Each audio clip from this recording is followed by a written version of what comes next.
Good day, my name is Sarah Muller. I am the founder and trustee of Now For Them Trust. I grew up in a village in Muchudi, and we didn't have electricity. So what used to happen is my older siblings used to get preference to the light because they were doing exams. And for a long time, my schoolwork suffered a bit. And then I moved to the city, standard 3, where there's electricity, and I really started excelling in my schoolwork, me excelling in school. So I've always been interested in design and technology, and in Form 1 to Form 5. TVET has always been of interest, technology and building stuff.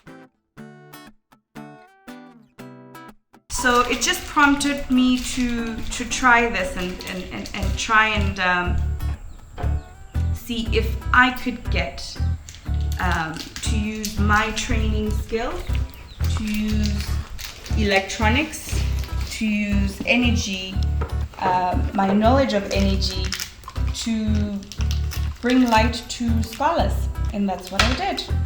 All these trainings that we do lead us to this product which changes lives. Make TVET cool!